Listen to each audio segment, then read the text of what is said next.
Kau terindah, selamanya ku menyembahmu, ku membawa hidupku. Inilah persembahanku untuk Yesusku yang terindah, selamanya ku menyembahmu, Yesus.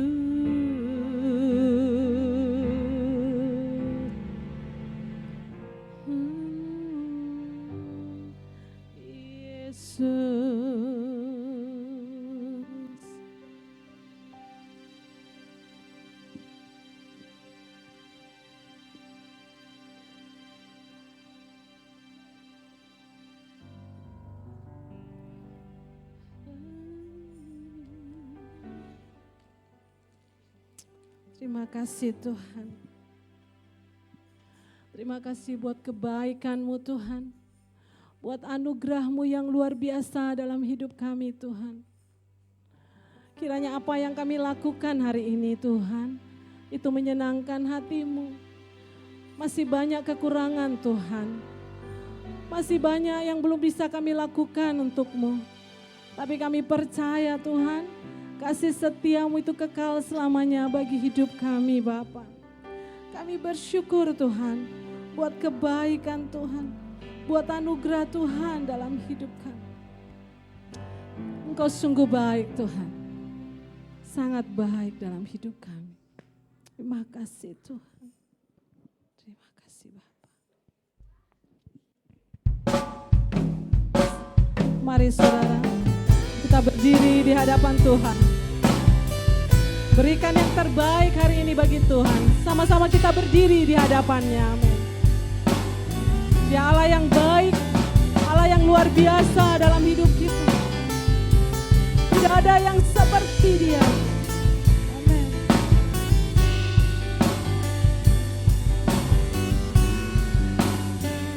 Amin. Pujilah Tuhan, Allah Bapa kita. Katakan, Dia baik.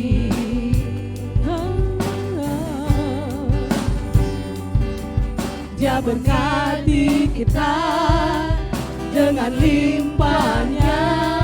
Dia baik. Amin. Dia sungguh baik.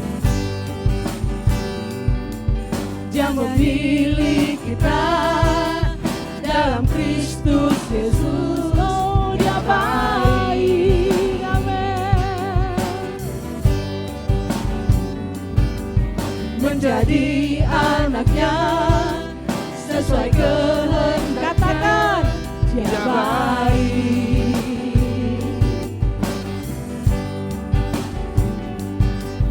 Terpujilah kasih karunia-Nya, mulia bagi kita di dalam Kristus Yesus selamanya. Bukan kebaikanku, bukan perbuatanku, tapi kasih karunia-Mu yang selamatkan aku. Amin.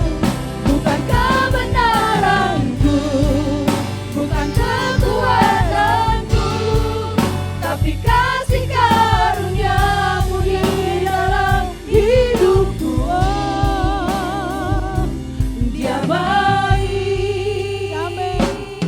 Luar biasa Tuhan, beri kemuliaan bagi Dia. Allah yang luar biasa. Amin.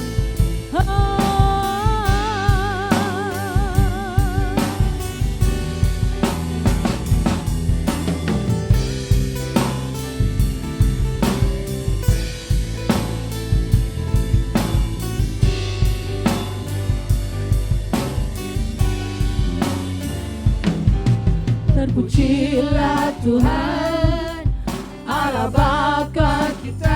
Sembah Dia. Yes, amin, amin. Engkau baik Tuhan. Dia berkati kita dengan limpahnya.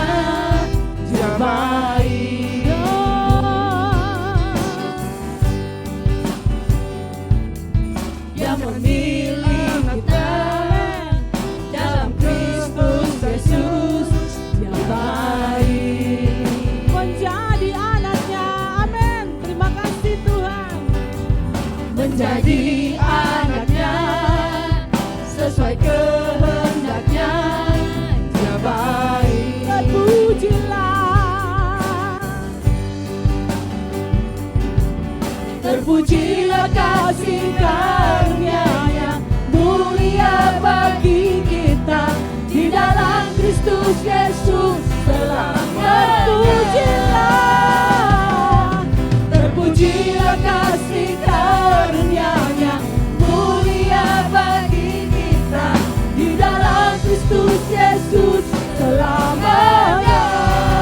Bukan kebaikan, benar Tuhan, bukan perbuatanku, tapi kasih karunia-Mu, kasih karunia-Mu Bapa.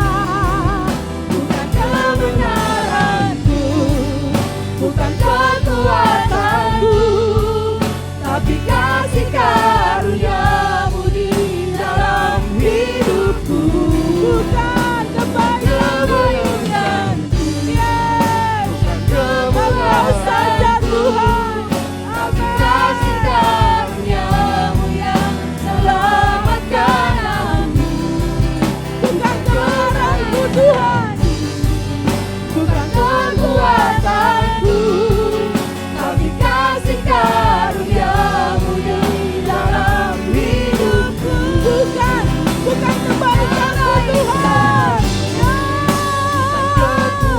tapi Engkau Tuhan, tapi kasih karunia-Mu di dalam hidupku. Amin. Bukan kebenaranku, bukan kekuatanku, tapi kasih karunia-Mu di dalam hidup. Katakan Dia baik, Dia baik, oh, Dia baik, Dia baik. Amin, haleluya. Dia baik, Engkau baik Tuhan. Dia baik, yes, benar Tuhan, Kau baik.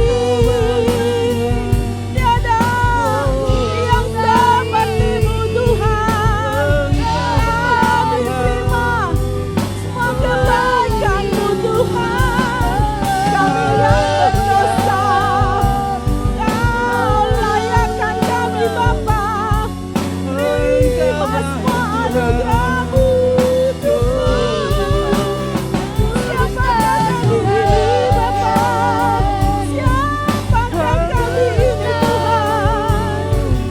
Layak terima semua kebaikan-Mu, semua anugerah-Mu. Terima kasih Bapa, terima kasih Yesus. Terima kasih Tuhan. Oh, segala syukur kami hanya bagi-Mu. Terima kasih Tuhan, kebaikan-Mu melimpah atas hidup kami. Mari kita menyembah Dia. Katakan bersama-sama saja. Bapa, Kau sangat baik, Kau baik, amin. Bapa, Engkau sangat baik, Kau baik. Berikan penyembahan yang terbaik, katakan. Oh, Bapa, Engkau sangat baik, Kau baik. Oh, Bapa, Bapa, Engkau sangat baik, Kau baik. Yeah, kita mau satu hatinya dan katakan, yeah. Bapa, Kau sangat baik, Tuhan. Kau baik, Engkau baik, Engkau baik. Oh,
puji, kemuliaan buat kebaikan Tuhan yang luar biasa dalam hidup kita. Amin.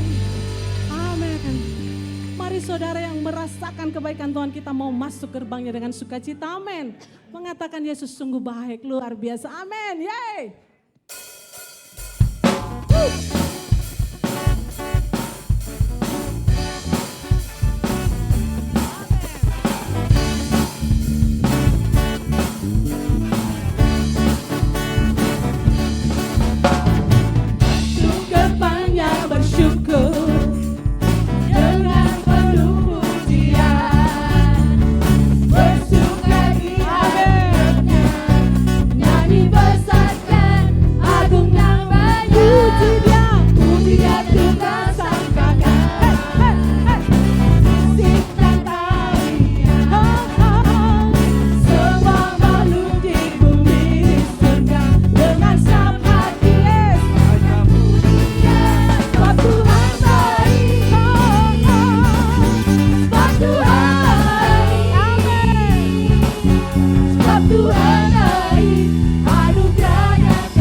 menulis kebaikan Tuhan dalam hidup kita. Amin.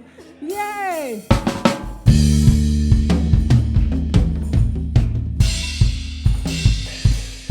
Haleluya. Tuhan baik di dalam hidup kita.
Ada di hadirat Tuhan.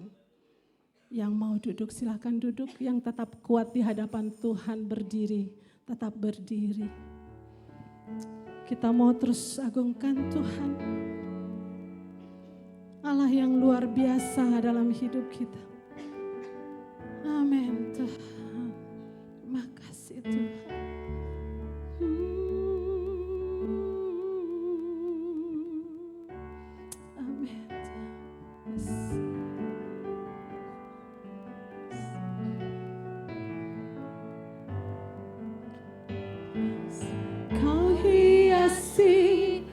kehidupanku dengan kemurahan-Mu. Amin. Kau rancangkan masa depanku penuh dengan harapan. Aku ada saat ini, semuanya karena kasih-Mu. Aku hidup hari ini, semua berkat kemurahan-Mu. Terima kasih Yesus. Katakan, Engkau sangat baik, teramat baik bagiku. Terima kasih Tuhan.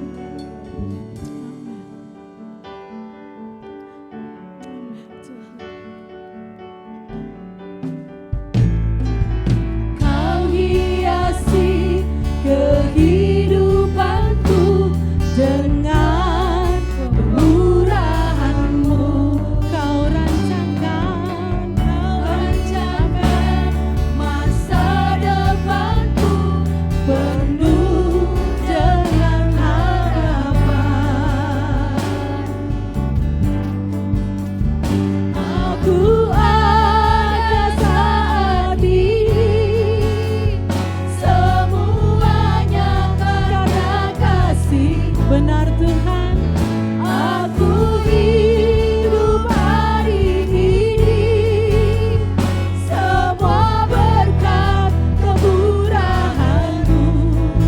Terima kasih Yesus, Engkau sangat baik, teramat baik. Aku ada saat ini, semuanya karena kasih-Mu. Aku hidup hari ini, amin, semua berkat kemurahan-Mu. Terima kasih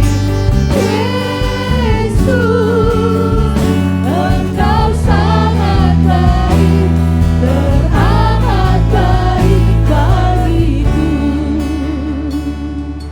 Mari saudara, sama-sama kita renungkan kebaikan Tuhan dalam hidup kita.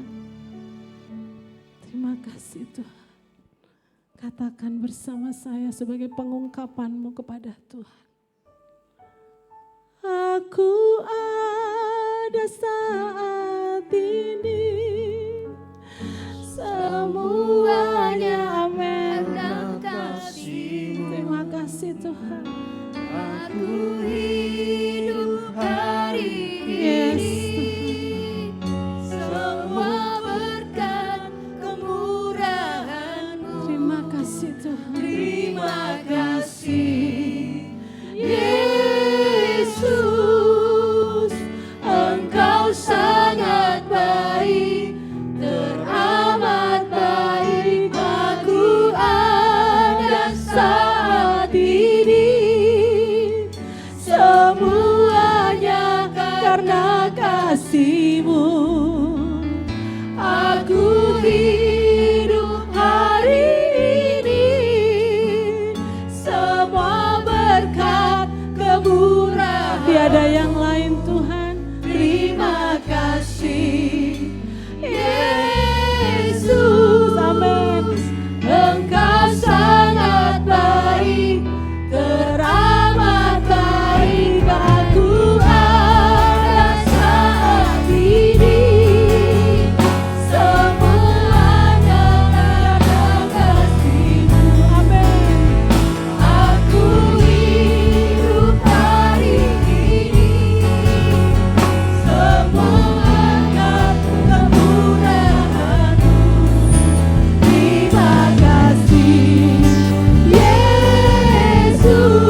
sampai saat ini bukan kuat hebat gagah kami. Kami ada, kami sadar semua karena kemurahan Tuhan, kasih setia Tuhan atas hidup kami. Sungguh kami hari demi hari merasakan kebaikan-Mu. Hari demi hari kami mengalami anugerah-Mu Tuhan. Terima kasih Bapa yang baik. Ajar kami untuk lebih sungguh akan Engkau. Ajar kami untuk memberi yang terbaik dalam kehidupan kami untuk Engkau. Karena Engkau sangat teramat baik bagi kami. Mari Bapa berbicara kepada kami melalui firman-Mu. Sampaikan isi hati-Mu. Hati kami terbuka untuk Engkau Roh Kudus. Urapi hamba-Mu, urapi semua kami. Hikmat ilahi, pewahyuan ilahi turun atas hamba-Mu. Dalam nama Yesus kami siap dengar firman-Mu.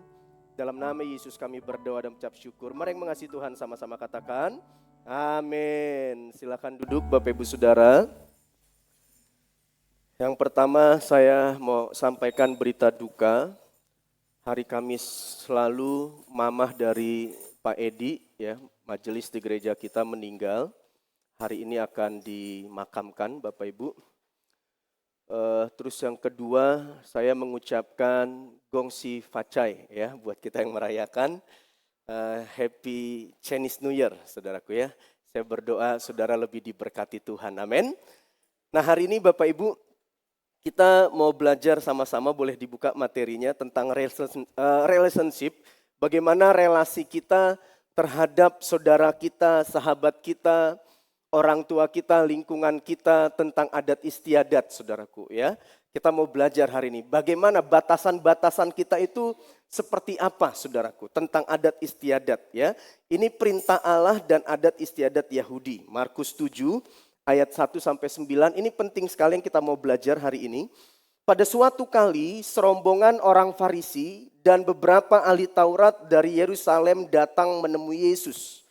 Mereka melihat bahwa beberapa orang muridnya makan dengan tangan najis. Apa itu tangan najis? Yaitu dengan tangan yang tidak dibasuh atau tidak cuci tangan dulu sebelum makan. Sebab orang-orang Farisi seperti orang-orang Yahudi lainnya tidak makan kalau tidak melakukan pembasuhan tangan lebih dulu. Karena mereka berpegang pada adat istiadat nenek moyang mereka. Jadi saudaraku ada begitu banyak anak Tuhan orang Kristen sudah percaya Yesus bahkan sudah melayani tapi masih berpegang sama adat istiadat mereka. Saudara, Yesus enggak anti sama budaya, Yesus enggak anti sama adat istiadat, tapi kalau itu sudah bertentangan sama firman Tuhan, itu udah enggak baik, itu udah enggak benar. Yang setuju katakan amin. Nah kita lihat lagi, klik lagi next. Dan kalau pulang dari pasar, mereka juga tidak makan kalau tidak lebih dahulu membersihkan dirinya. Jadi kalau habis belanja dari pasar harus mandi dulu, bersihin badan dulu baru boleh makan. Terus firman Tuhan bilang apa lagi? Banyak warisan lain lagi yang mereka pegang. Jadi masih banyak lagi yang mereka pegang adat istiadat yang lain saudaraku. Peraturan-peraturan yang lain. Umpamanya hal mencuci cawan, kendi dan perkakas-perkakas tembaga. Karena itu orang-orang Farisi dan ahli-ahli Taurat itu bertanya kepadanya, mengapa murid-muridmu tidak hidup menurut adat istiadat nenek moyang kita? Kenapa murid-muridmu melanggar adat istiadat nenek moyang kita? Melanggar budaya kita, melanggar peraturan-peraturan nenek moyang kita. Tetapi makan dengan tangan najis. Nah jawab Yesus kepada mereka, kepada orang-orang Farisi. Benarlah nubuat Yesaya tentang kamu, hai orang-orang munafik. Terus. Next, sebab ada tertulis bangsa ini memuliakan aku dengan bibirnya padahal hatinya jauh daripadaku. Percuma mereka beribadah kepadaku sedangkan ajaran yang mereka ajarkan ialah perintah manusia. Perintah Allah kamu abaikan untuk berpegang pada adat istiadat manusia. Nah ini miris sekali saudaraku. Ada banyak orang Kristen saudaraku perintah Allah diabaikan. Jadi firman Tuhan dikompromi, diabaikan. Demi apa? Untuk apa? Supaya berpegang pada adat istiadat manusia.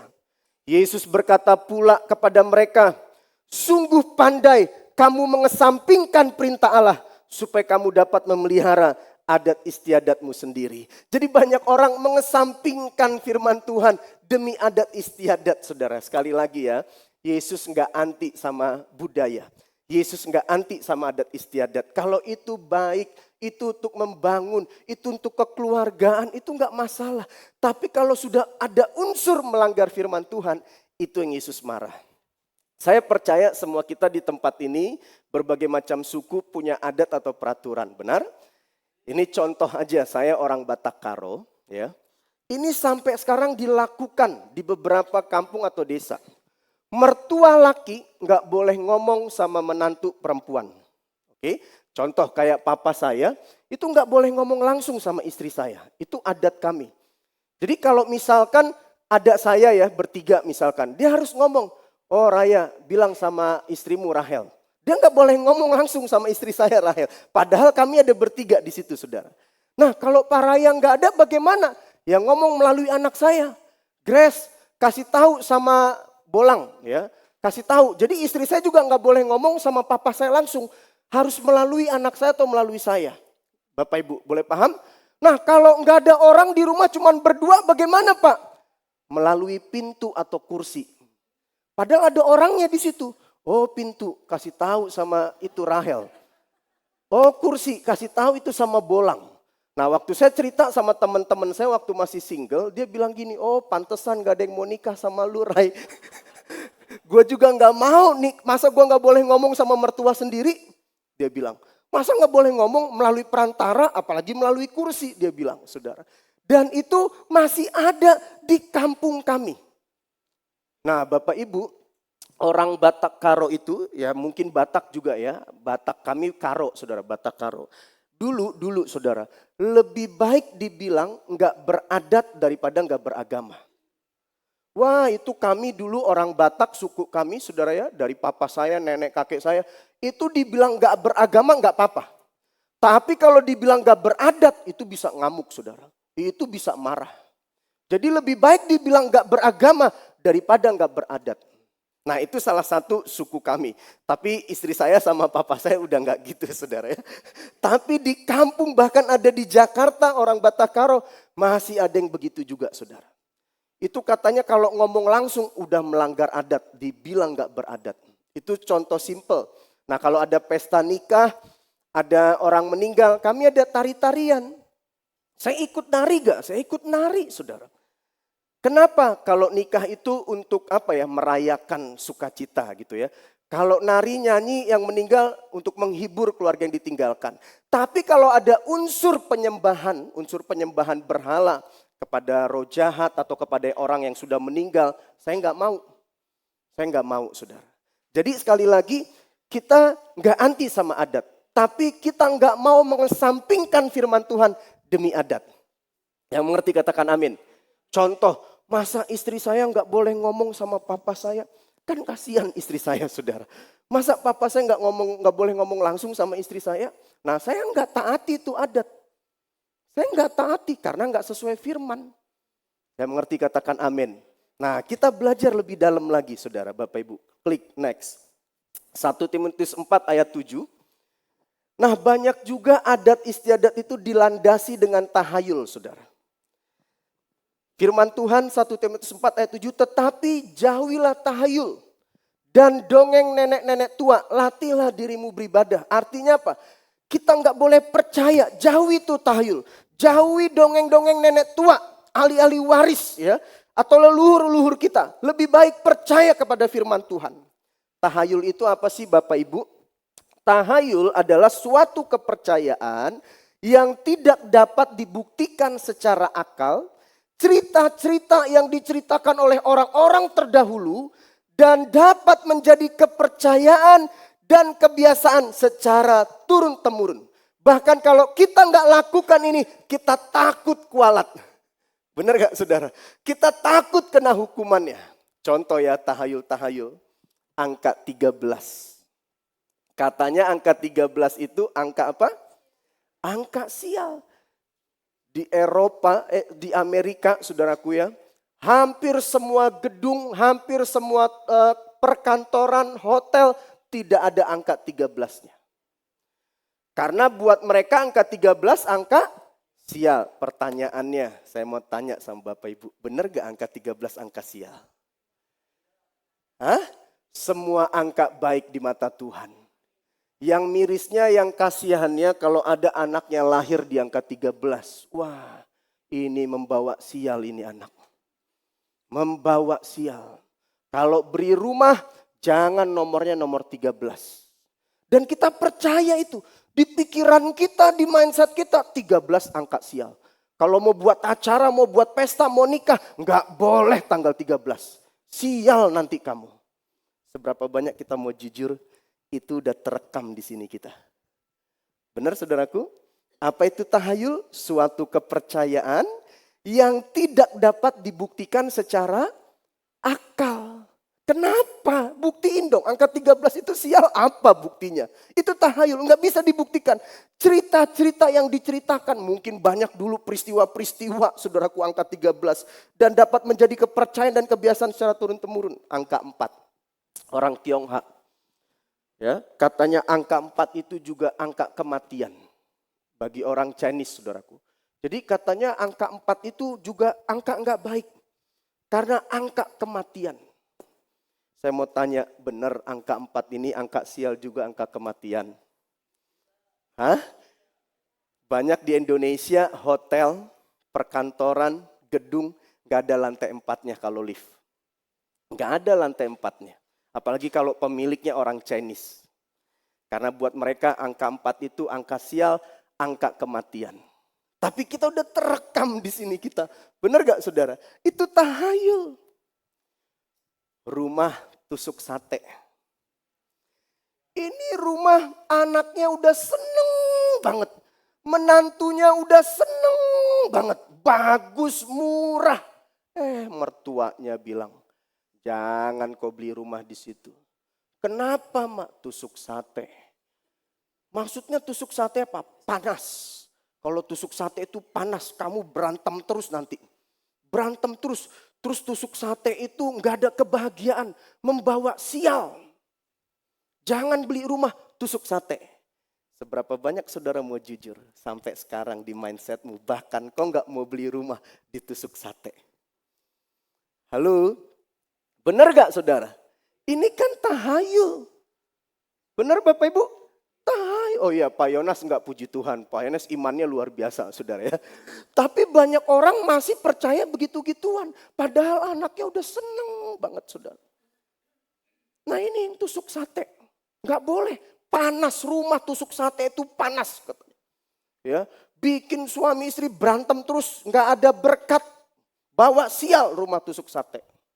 Nah saya berdoa jemaat Tuhan di tempat ini udah nggak percaya gitu-gituan. Kalau saudara beli rumah ada tusuk sate murah, beli aja. Doakan, amin saudaraku. Kita percaya bahwa darah Yesus, kuasa Kristus lebih besar dari semua yang ada di dunia ini. Amin Bapak Ibu. Jembatan. Bapak Ibu, saya dulu waktu tinggal di Jakarta pernah sama keluarga besar konvoi naik mobil dari Jakarta ke Bali. Nah ini om saya setiap lewat jembatan dia klakson. Tin, tin. Setiap lewat jembatan klakson. Tin, tin. Saya tanya, kenapa Pak Tengah kok klakson terus? Kita permisi dia bilang. Itu dia percaya sampai sekarang loh saudara. Masih ada percaya gitu-gituan. Padahal dari rumah udah berdoa. Minta perlindungan Tuhan. Tetap aja kalau lewat jembatan. Tin, tin, tin, tin. Terus ada lagi orang bilang, orang tua kasih anaknya. Nak, gak boleh duduk di bantal. Nanti bisulan. Coba logikanya di mana duduk di bantal bisulan? Akalnya di mana saudara? Tapi kita udah percaya, nggak boleh duduk di bantal, nanti aku bisulan. Benar gak saudara? Kamu anak gadis kalau nyapu harus bersih. Kalau nggak bersih nanti dapat suami bewokan. Berarti Ibu Fani nyapunya dulu nggak bersih saudara. Dapat suami bewokan. Kalau makan harus dihabisin. Kalau nggak dihabisin nanti nasinya nangis. Nah kita masih percaya yang gitu-gituan Bapak Ibu. Kita udah bertahun-tahun jadi orang Kristen. Kita bahas lagi, klik. Terus, next. Imlek sekarang. Kita boleh gak Pak merayakan Imlek? Nah, saudara, Imlek itu pada mulanya adalah perayaan yang dilakukan para petani di China dalam menyambut musim semi. Jadi di Cina itu sampai sekarang ada 4 musim. Musim dingin, musim semi, musim panas, sama musim gugur. Nah kalau musim dingin itu benar-benar minus Bapak Ibu. Bisa 10 derajat minusnya, kebayang. Minusnya 10 derajat, bisa salju turun. Jadi itu mereka nggak bisa bertani, nggak bisa keluar rumah. Nah, ketika mereka menyambut musim semi itu datang, mereka merayakan, saudaraku. Mereka merayakan, menyambut musim semi datang, musim dingin berlalu. Mereka menaikkan syukur. Jadi tahun baru Imlek disebut juga hari raya panen atau hari musim semi. Boleh gak kita merayakan Imlek? Boleh, saudara. Imlek merupakan perayaan tahun baru masyarakat Tionghoa, budaya kumpul bersama. Kumpul bersama boleh, masa nggak boleh kumpul bersama? Saling menghormati, anak datangin orang tua, menghormati, sujud. Boleh? Boleh Bapak Ibu. Saling memberkati, bagi-bagi ampau. Boleh gak? Boleh. Itu Alkitabiah. Anak menghormati orang tua, kasih ampau ke orang tua. Terus orang tua kasih ampau ke anak. Boleh? Boleh, masa nggak boleh saudara? Nah yang nggak boleh Imlek itu apa? Sebelum hari raya Imlek, misalkan hari raya Imlek kemarin hari Sabtu. Hari Jumat, saudara taruh foto leluhur saudara. Taruh foto leluhur saudara, terus di bawahnya ada meja. Ada meja banyak makanan. Terus saudara bakar dupa. Wah, kasih penghormatan. Nah itu yang gak boleh. Amin. Gak ada aminnya nih. Kalau Imleknya makan bersama, bagi-bagi ampau, kumpul bersama, gak apa-apa. Tapi yang gak boleh sebelum Imlek, saudara menyembah orang tua saudara yang udah meninggal. Saudara menyembah leluhur saudara yang udah meninggal. Terus saudara taruh dupa di makanan saudara. Itu gak boleh Bapak Ibu. Amin. Nah yang gak boleh apalagi Imlek. Nah kita banyak percaya ya sampai sekarang anak Tuhan. Kalau hari hanya Imlek gak boleh sapu-sapu rumah. Kalau kamu sapu rumah berkatnya kesapu. Wah, jadi gak boleh nyapu rumah. Berkat itu datangnya dari Tuhan. Amin saudaraku. Tapi masih banyak orang Kristen percaya tuh kayak gituan. Kok jangan sapu nah jangan sapu. Hilang berkata nanti hilang berkata. Waduh berkat datang dari Tuhan. Terus kalau hari hanya Imlek gak boleh ke salon. Gak boleh ke salon, gak boleh. Kalau Imlek gak boleh pakai baju hitam. Gak boleh baju pakai putih. Kenapa? Itu hitam putih sial, kematian. Nah jadi orang percaya tuh Imlek gak boleh pakai baju hitam, gak boleh pakai baju putih. Kita gak boleh percaya yang tahayul-tahayul. Amin Bapak Ibu. Tapi merayakan Imleknya boleh gak?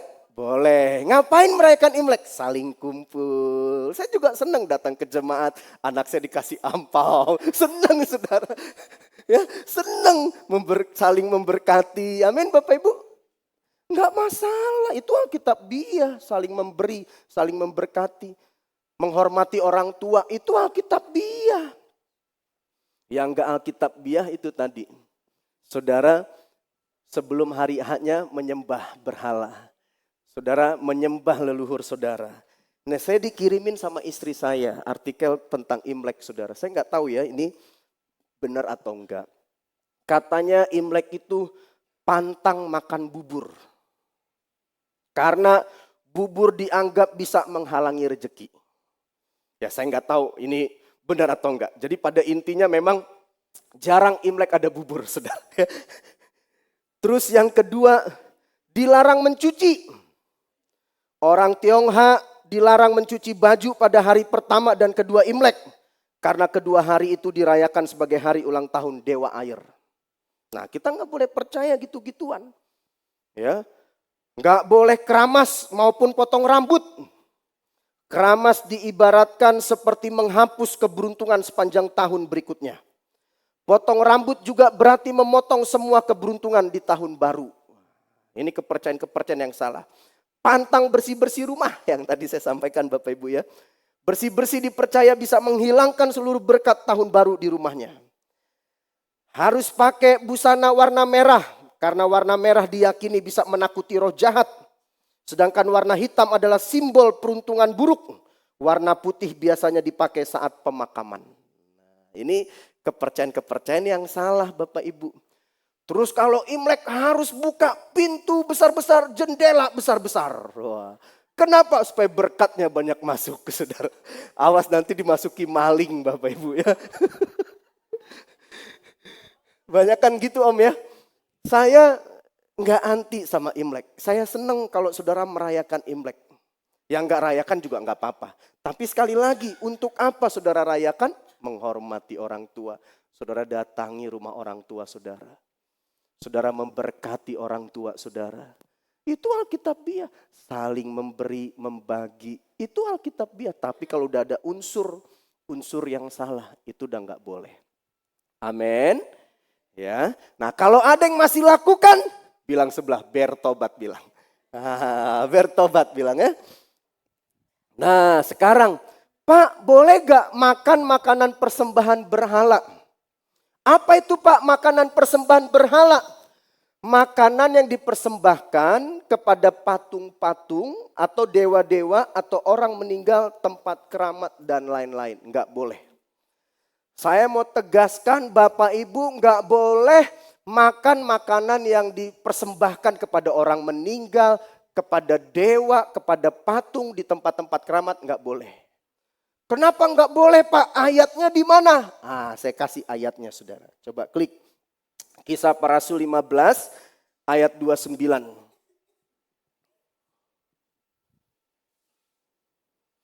Kamu harus menjauhkan diri dari makanan yang dipersembahkan kepada, kita harus menjauhkan diri kata firman Tuhan.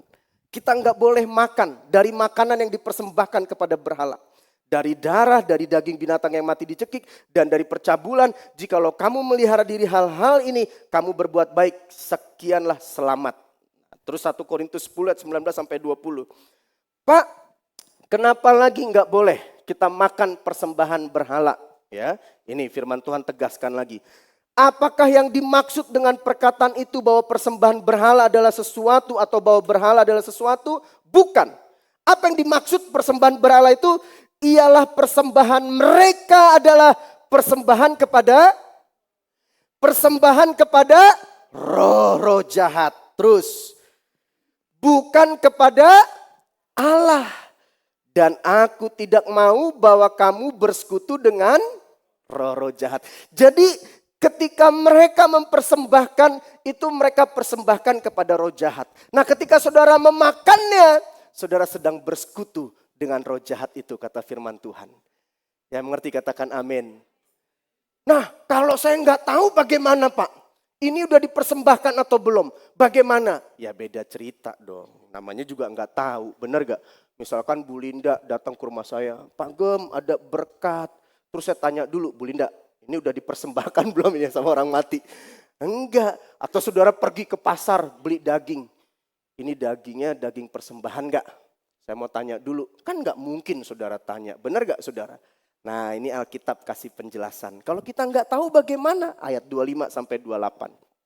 Kamu boleh makan segala sesuatu yang dijual di pasar, pasar daging. Tanpa mengadakan pemeriksaan karena keberatan hati nurani. Kan saudara gak mungkin ke pasar terong gitu ya. Tanya ini dagingnya bekas apa nih? Bekas persembahan atau bukan? Gak mungkin kan saudara tanya-tanya ya. Terus karena bumi serta segala isinya adalah milik Tuhan.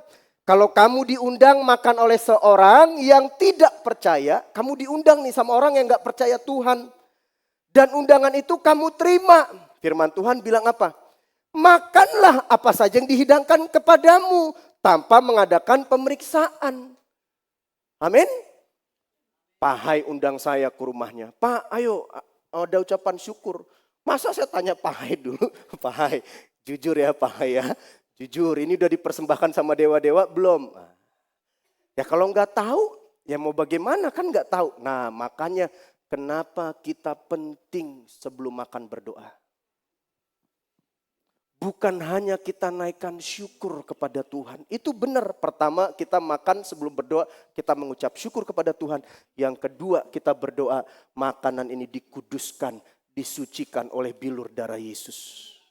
Itu pentingnya kenapa kita harus berdoa dulu sebelum makan. Amin Bapak Ibu. Nah makanya yang sebelum makan gak berdoa, bertobat saudara ya. Bertobat. Saya nggak tahu ini Pak udah dipersembahkan atau belum. Makanya kamu berdoa dulu sebelum makan. Kuduskan makanan ini Tuhan. Sucikan makanan ini oleh darah Yesus dalam nama Yesus. Dikuduskan. Ya, jadi kalau kita diundang nggak mungkin. Alkitab bilang makanlah apa saja yang dihidangkan kepadamu tanpa mengadakan pemeriksaan. Karena, coba klik lagi. Keberatan hati nurani. Nah ada kata tetapinya saudara. Ada kata tetapinya. Tetapi kalau seorang berkata kepadamu itu persembahan berhala. Alkitab bilang apa? Janganlah engkau makan. Jadi ketika Pak Teddy bilang sama saya, Pak Raya ini udah dipersembahkan loh sama keluargaku. Terus saya bilang, tak kalah Mi, biar Mi. Tak kalah Mi, biar Mi. Saya makan. Jangan saudara. Enggak boleh Alkitab bilang. Amin. Jangan kau memakannya kalau kamu sudah tahu. Ada yang memberitahu sama kamu. Kalau seorang berkata kepadamu itu persembahan berhala. Jangan kau memakannya. Saudara jangan bilang tak kalah Mi. Sudah didoakan Mi. Kalau udah tahu jangan saudaraku. Supaya apa? Kita nggak jadi batu sandungan. Memang saya percaya di doa itu ada darah Yesus. Sudah dikuduskan. Saya percaya itu. Kita makan nggak masalah. Cuman Tuhan nggak mau kita jadi batu sandungan dan Tuhan juga nggak mau kita mencobai dia. Amin saudaraku. Ya, kalau udah tahu lebih baik nggak usah saudaraku ya. Ini yang firman Tuhan ajarkan. Oleh karena dia yang mengatakan hal itu kepadamu dan karena keberatan hati nurani. Nah itu tadi makanan berhala ya Bapak Ibu. Sekarang kalau penguburan Pak. Baiknya dikubur atau dikremasi. Nah yang perlu saudara pahami. Orang kalau sudah meninggal ya. Mau dikubur atau dikremasi, kremasi itu dibakar ya Bapak Ibu. Mau dikubur atau dikremasi itu tidak mempengaruhi keselamatannya. Prinsipnya itu dulu, oke? Jadi enggak mempengaruhi keselamatannya. Dia enggak percaya Yesus, matinya dikubur, ya enggak selamat. Amin. Dia percaya Yesus, matinya kremasi, ya selamat saudara. Jadi dikremasi atau dikubur yang pertama tidak mempengaruhi keselamatan orang itu. Tapi saya sarankan Alkitab ajarkan kita untuk kita dikubur. Karena banyak tokoh-tokoh iman semuanya dikubur. Yesus juga dikubur saudara. Walaupun ada ayatnya si Raja Saul dan anaknya mati dibakar. Yaitu karena perang sudah mata, palanya udah dipenggal segala macam. Tapi kalau banyak cerita Alkitab semua banyak dikubur.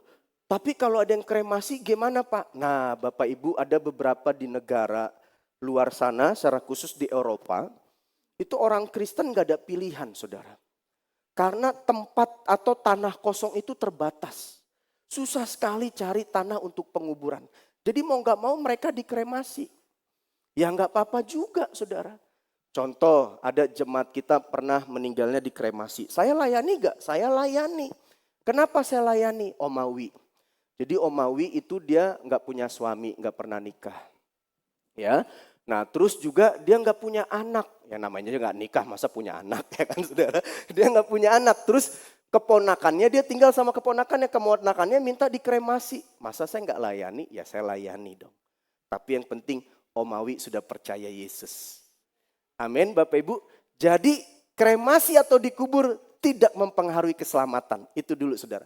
Nah kita sebagai anak, baiknya kalau orang tua kita meninggal lebih baik dikubur. Jangan dikremasi, saudara. Tapi karena kondisi tertentu, contoh beberapa negara gak bisa ada tanah kosong, mereka harus kremasi. Ya mau bagaimana, saudara? Atau mungkin kayak contoh Omawi, permintaan keponakannya, dia gak punya suami, gak punya anak juga minta dikremasi. Ya saya tetap layani. Karena mau dikubur atau kremasi itu tidak mempengaruhi keselamatan. Tapi sebisa mungkin dikubur, saudara. Amin. Amin Bapak Ibu. Ya. Terus sekarang. Jadi makanan berhala sudah, ya. Imlek sudah, penguburan sudah. Nah, sekarang orang mati. Ya. Orang mati nggak perlu didoakan. Karena rohnya udah beda, saudara. Amin. Jadi nggak perlu, Tuhan bagaimana ya nasib mamaku. Tuhan aku berdoa mamaku diterima di surga. Udah nggak bisa. Saudara mau doa 40 hari, 40 malam itu udah nggak bisa saudara. Udah mati, alamnya udah beda. Yang ngerti katakan amin.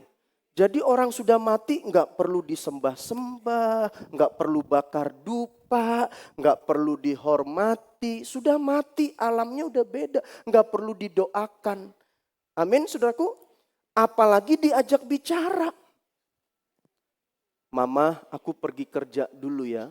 Padahal mamanya udah nggak ada, saudara. Terus di restoran, rumah makan, coba mama masih hidup mah.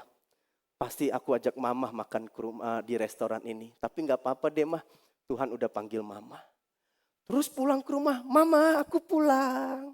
Padahal mamanya udah nggak ada. Nah banyak orang masih begitu.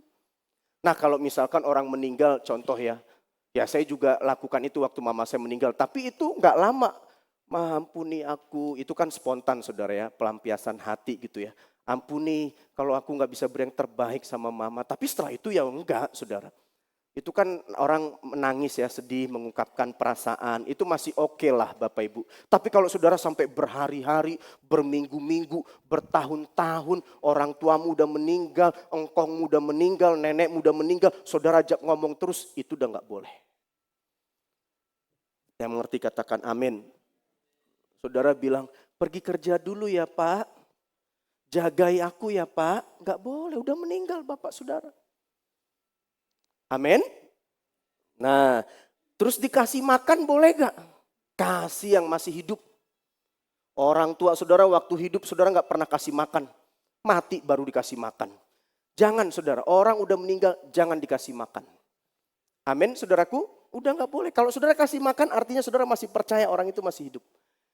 Percayalah Bapak Ibu, orang yang udah meninggal alamnya udah beda. Saudara mau bawa kasih cincin emas waktu meninggal, baju bagus. Kasih TV, kipas angin, siapa tahu nanti dia perlu di sana TV, kipas angin. Udah beda alamnya saudara. Udah gak bisa, gak perlu. Apalagi kalau saudara minta jodoh, minta berkat. Pak kalau ke kuburan, ziarah boleh gak? Oh boleh dong. Saya dulu waktu mama saya masih hidup ke Medan selalu ziarah ke kuburan nenek saya.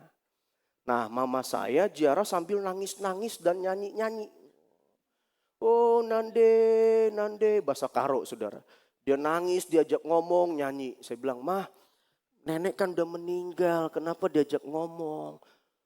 Gak apa-apa untuk menghormati. Cepat kau minta jodoh sama nenekmu. Aduh, waktu saya masih single, minta jodoh sama nenekmu.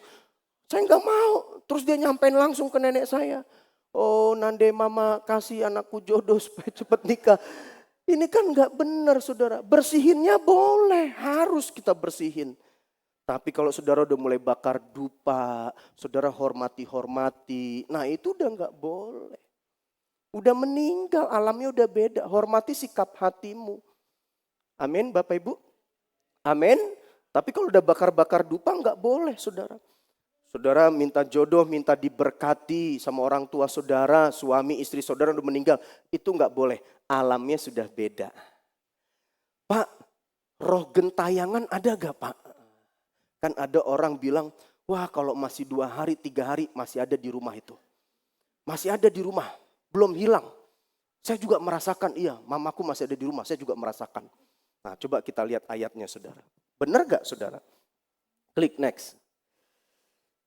Ayub 7 ayat 9 sampai 10. Ayub 7 ayat 9 sampai 10. Sebagaimana awan lenyap dan melayang hilang, demikian juga orang yang turun ke dalam dunia orang mati. Coba baca sama-sama.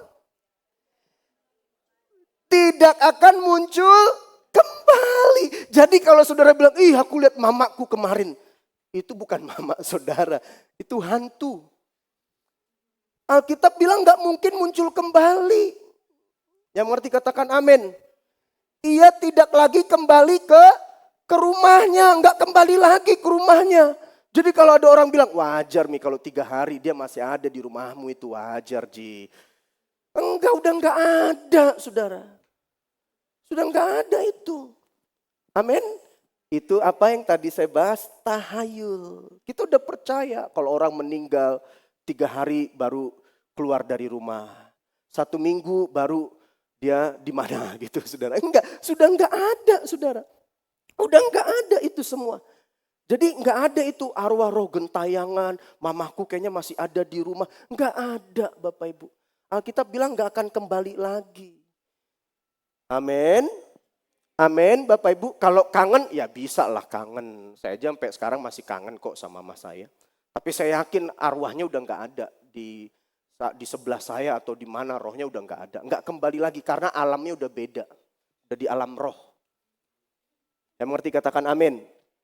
Nah terus. Jadi orang mati sudah tepai. Nah, tepai boleh gak Pak? Nah, ini kan saya banyak bimbingan pranikah. Hampir semua buat tepai saudara. Tepai itu apa sih? Tradisi minum teh sebagai lambang penghormatan pada orang yang lebih tua. Boleh gak? Sangat boleh. Sangat boleh. Saudara menghormati orang yang lebih tua. Kasih minum teh. Nanti orang tua kasih ampau atau kasih berlian gitu ya. Boleh itu gak apa-apa. Gak apa-apa saudara. Yang gak boleh apa Pak? Orang tuamu udah meninggal. Saudara taruh fotonya. Taruh fotonya, bakar dupa. Permisi, permisi. Saudara kasih teh. Nah itu yang gak boleh. Kalau udah meninggal bisa diwakili. Amin Bapak Ibu. Amin. Bisa diwakili sama yang masih hidup. Jadi tepai itu Alkitabiah. Saudara menghormati orang tua atau yang lebih tua kasih teh. Lalu orang tua memberkati saudara. Itu oke. Nah yang gak boleh orang tua mudah meninggal. Saudara kasih teh, saudara bakar dupa, saudara hormati. Itu gak boleh. Ya. Sangjit. Nah kayaknya nanti sebentar lagi ada yang mau sangjit ya. Jemaat kita ada yang mau sangjit kayak ya. Nah sangjit boleh gak Pak? Nah kita baca sangjit itu apa sih? Acara pertunangan resmi yang diawali dengan pemberian seserahan keluarga pria kepada keluarga wanita seperti hadiah atau hantaran. Boleh gak? Sangat boleh. Itu Alkitabiah. Abraham juga pernah suruh hambanya datangi keluarga Ribka untuk bawa seserahan.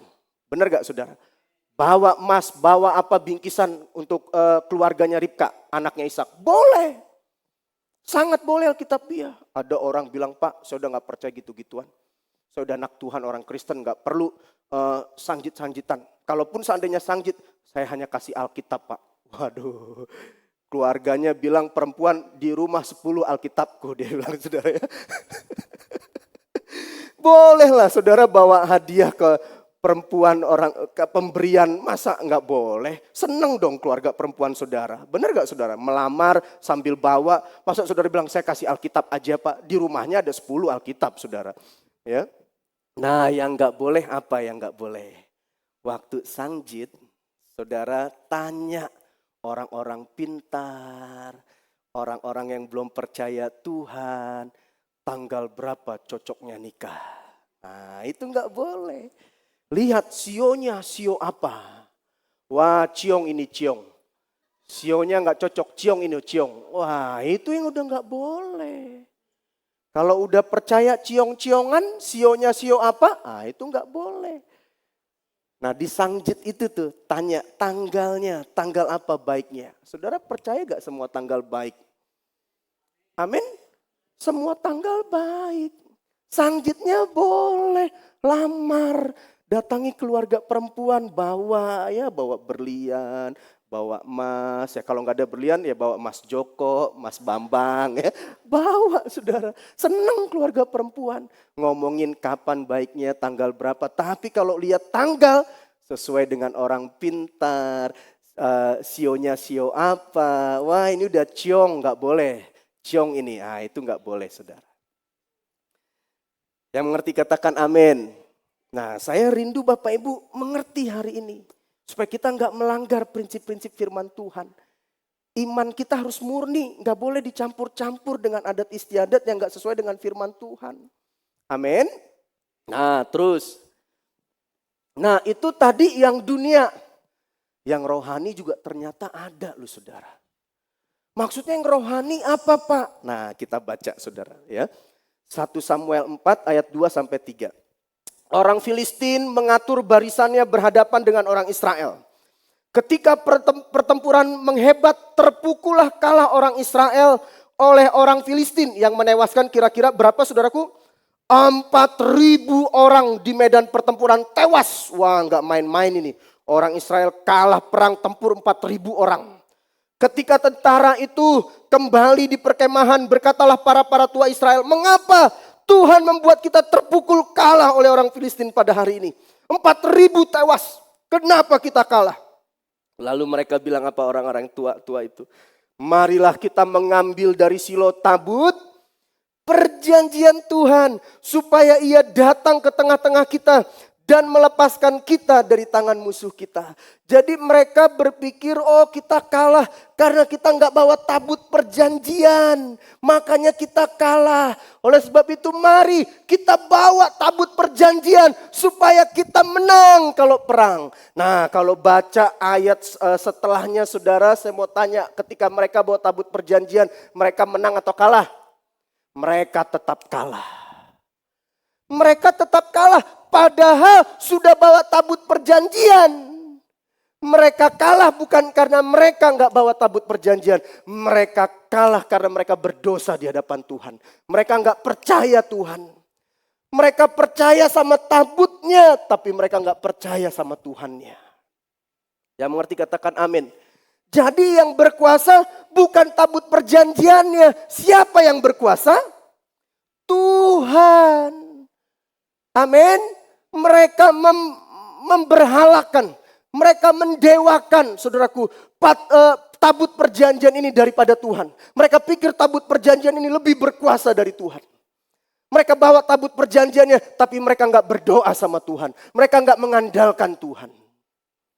Yang mengerti katakan amin. Mereka tetap kalah karena Tuhan nggak sertai mereka. Mereka berdosa.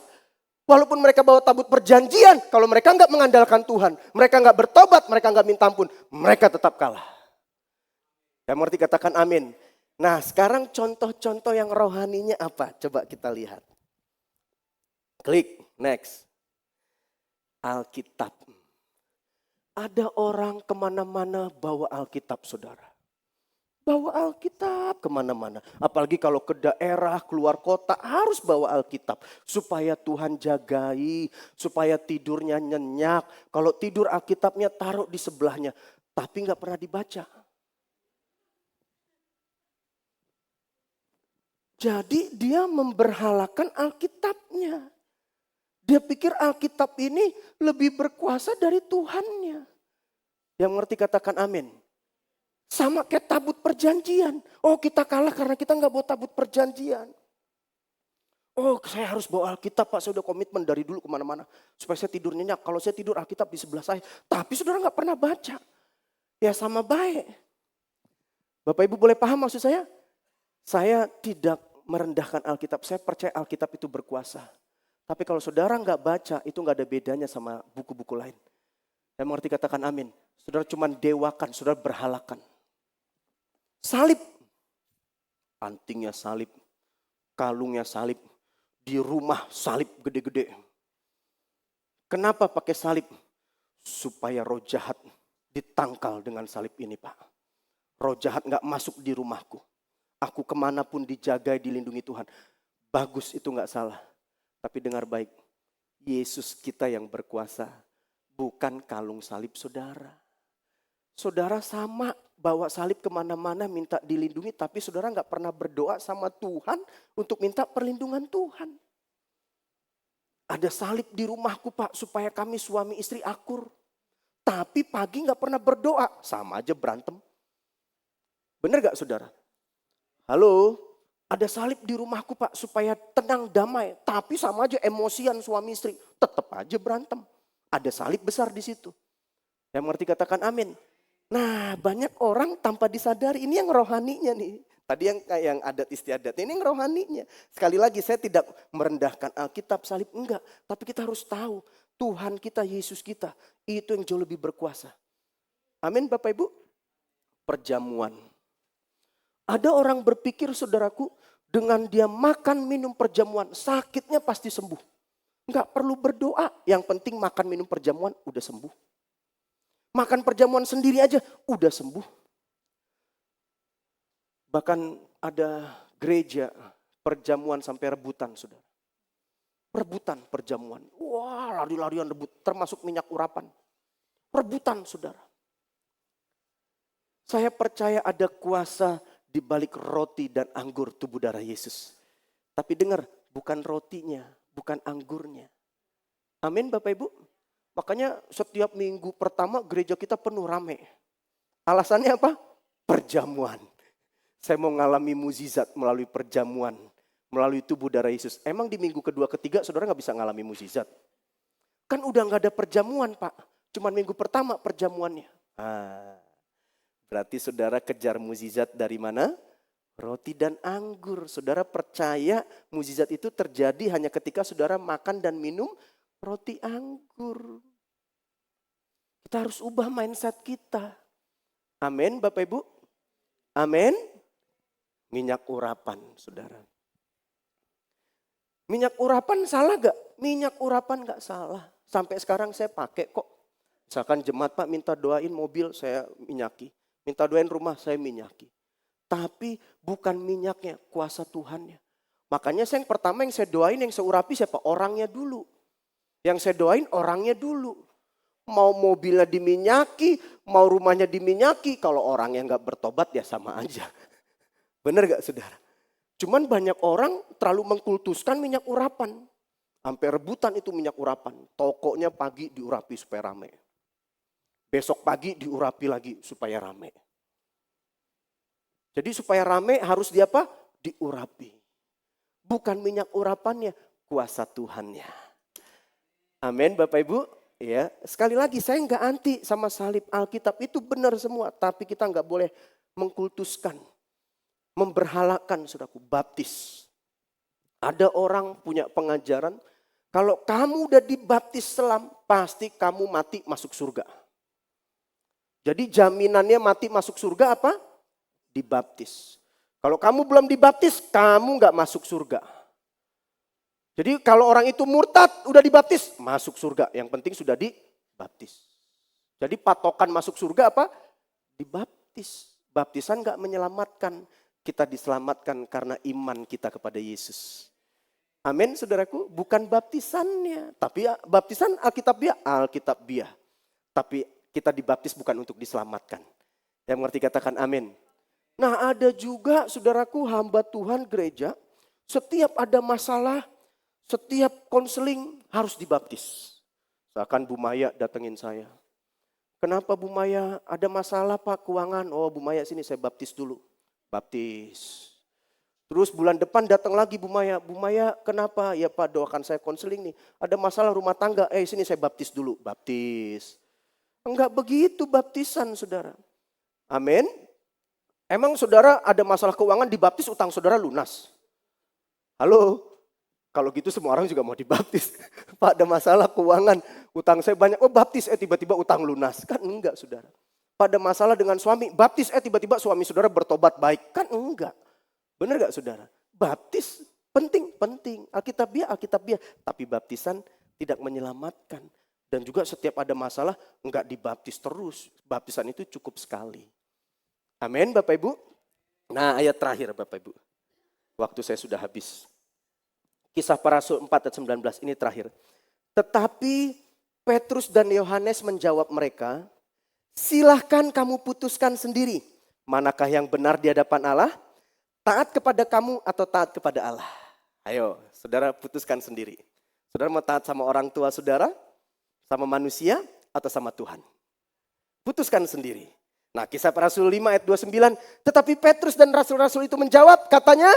Kita harus lebih taat kepada Allah daripada kepada manusia. Kita harus lebih taat kepada Allah daripada adat istiadat.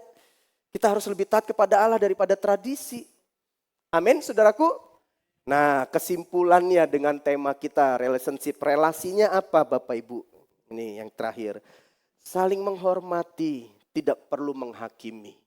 Amin. Dedeh anehnya adatmu di, anehnya di, nggak perlu kita menghakimi. Amin, saudara.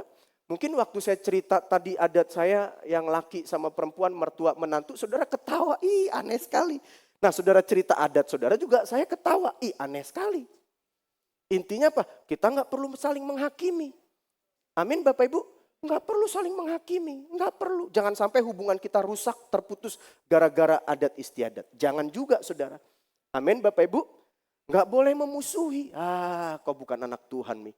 Kau masih ikut adat nih, kau nggak ikut firman Tuhan. Kita jauhi, kita musuhi. Nggak boleh juga, jangan juga saudara. Ya, yang penting apa? Jangan percaya, ya, jangan percaya atau apa? Jangan lakukan yang tidak sesuai dengan firman Tuhan. Jadi nggak perlu menghakimi, nggak perlu memusuhi, tapi Bapak Ibu kita jangan percaya yang tidak sesuai dengan firman Tuhan, ya kan? Nah, saya berharap Bapak Ibu sudah dengar firman Tuhan hari ini, tahun depan Imlek kita berbeda. Amin Bapak Ibu. Nggak ada lagi tuh bakar-bakar dupa menghormati orang tua yang udah meninggal, nggak ada lagi. Yang mau menikah waktu sangjit, nggak perlu tanya orang pinter tanggal berapa yang bagusnya.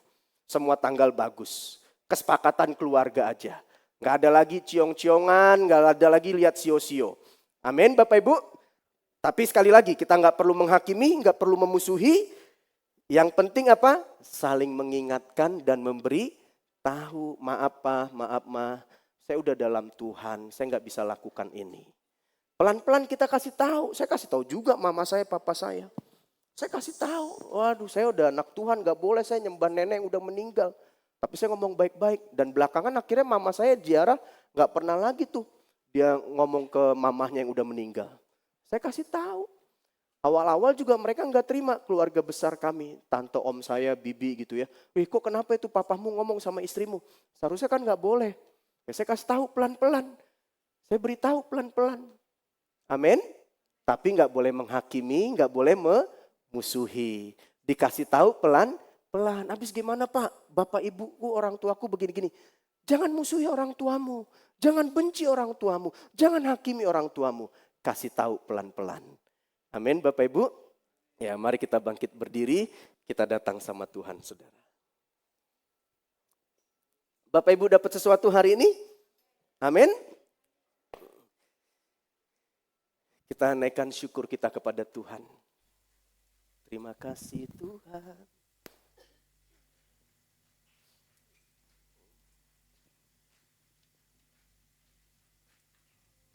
Terima kasih Bapak, kami naikkan syukur kami kepadamu. Bapak yang baik.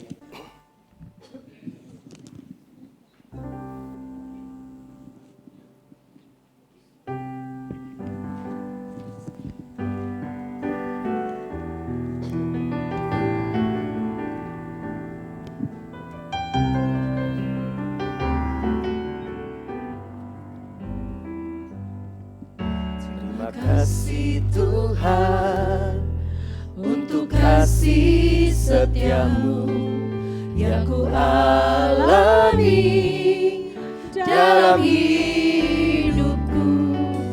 Terima kasih Yesus untuk kebaikanmu sepanjang hidupku.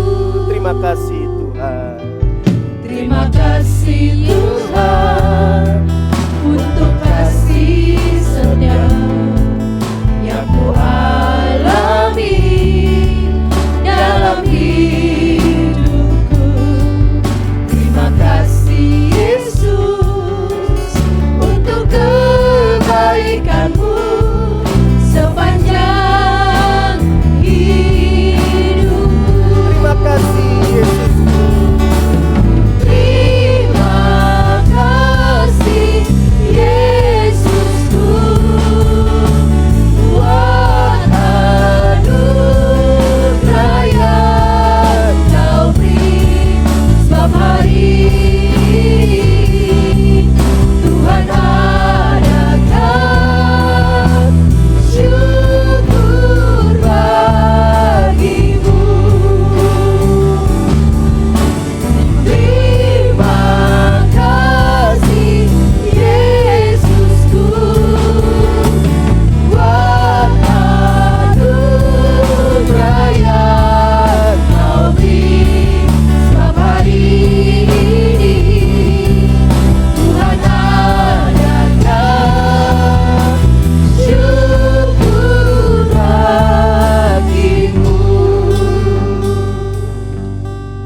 Bapak Ibu Saudaraku, Tuhan mau iman kita murni, saudara.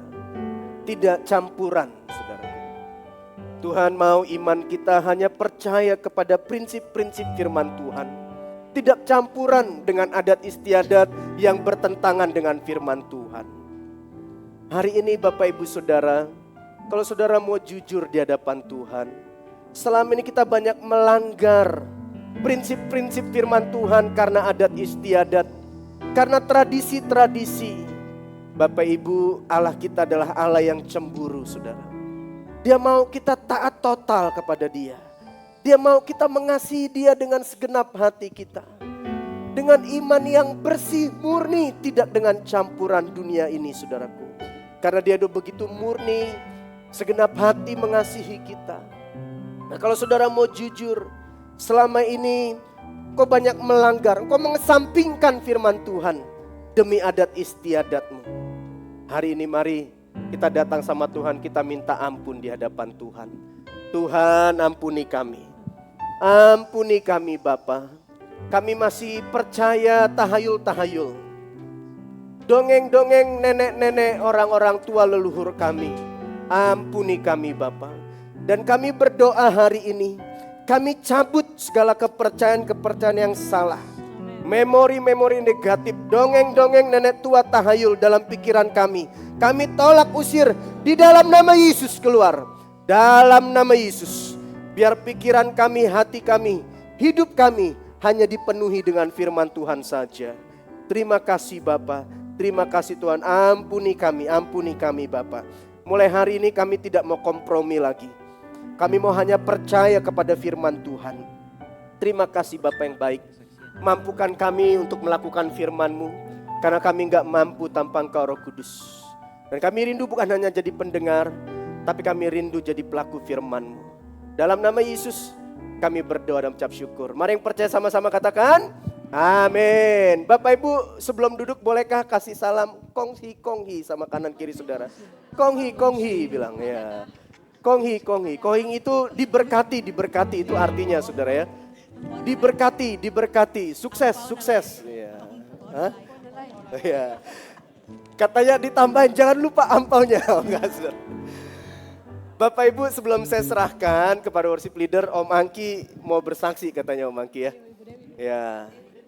Hah? Oh Ibu Dewi dulu. Oh ya, Ibu Dewi dulu. Atau Om Angki dulu supaya saya doain nanti ya. Nanti Ibu Dewi baru ya. Supaya saya nggak naik lagi nanti. Selamat pagi. Sini, Selamat Om siang. Om Angki, ya. Puji Tuhan, selamat siang. Saya saat ini, menangis.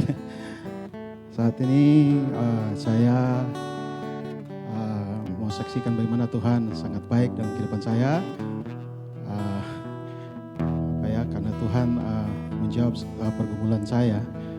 Dan saat ini ya saudara-saudara, saat ini saya ingin pamit dari jemaat ya, karena per hari Kamis ini saya akan pindah kota.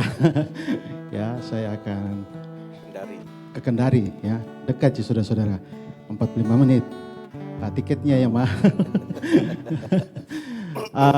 Saya akan bekerja di sana. Kebetulan ada peluang-peluang untuk saya bekerja. Sebenarnya dari tahun lalu ya saudara-saudara, saya bergumulkan untuk pekerjaan saya. Cuma saya selalu berpikir, saya selalu ingat masih tidak bisa jauh dari keluarga saya. Dan juga yang kedua, saya bersyukur hampir 2 tahun ya saya berada di tempat ini. Banyak hal yang saya harus banyak dapatkan, hal yang sangat luar biasa. Dan saat ini juga saya terima kasih pertama buat adik saya, yaitu Ibu Yeri dan Meme ya, karena 2 tahun yang lalu ya, kedua adik saya ini yang ajak saya untuk terlibat pelayanan di tempat ini ya, sama juga dengan istri saya yang dukung untuk saya bersama-sama untuk melayani di tempat ini. Dan saat ini juga saya secara pribadi ingin Berterima kasih juga kepada Bapak Gembala, Bu Gembala, keluarga, semuanya. Dan juga saat ini juga saya minta maaf kalau ada kesalahan kepada majelis, ya jemaat, kalau ada sikap saya atau perkataan saya yang mengganggu, terutama juga kepada tim ibadah raya, ya. Baik sebagai pemusik, ya kalau pemusik yang saya suka marahi cuma anak-anak saya, ya saya supaya karena memang saya orang yang agak disiplin untuk melatih musik. Tapi di sini saya dilatih untuk lebih besar.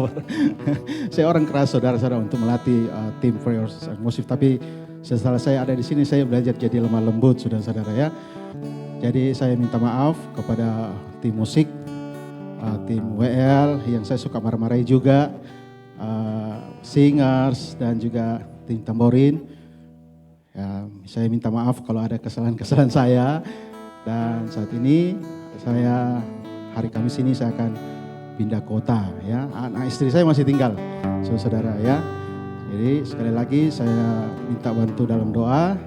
Dan apa yang menjadi planning saya ke depan adalah untuk juga untuk masa depan buat keluarga saya gitu. Dan sekali lagi saya terima kasih, mohon maaf kalau ada kesalahan saya yang selama ini saya berbuat tanpa saya sengaja dan saya terus sadari.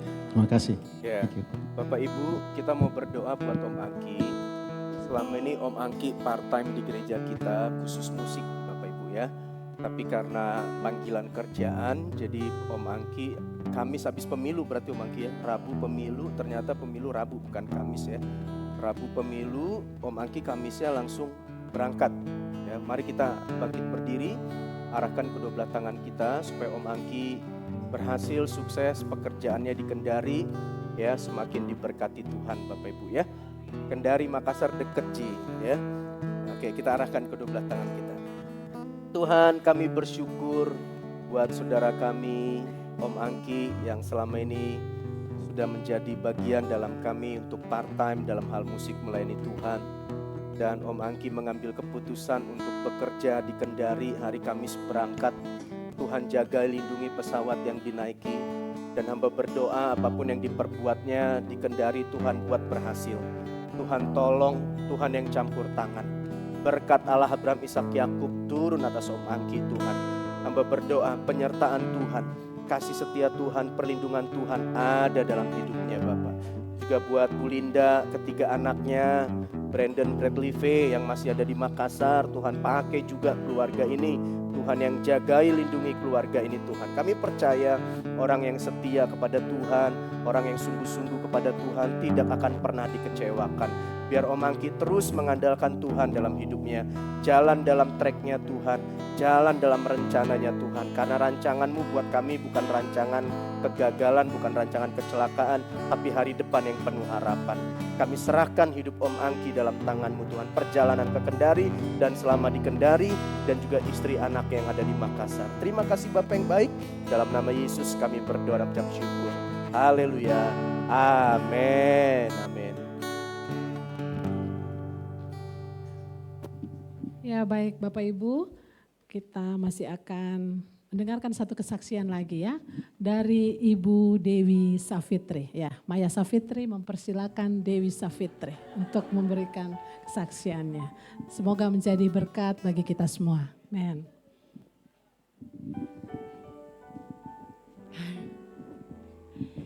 Shalom. Terima kasih kesempatan Pak Andrew. First time saya pelayanan sama suami dan pertama kalinya juga saya berbicara di depan. Mungkin tidak gempa di sini tapi gempa di sini. Lutut kegemetar. Saya mau sedikit kesaksian begitu baiknya Tuhan proses kehidupan saya. Saya sudah janji tidak nangis tapi ini kesaksiannya tahun lalu saya sudah share di Perak. Saya bertemu Perak tahun lalu dan puji Tuhan melalui Perak saya sama suami saya pulih dan bisa melayani Tuhan.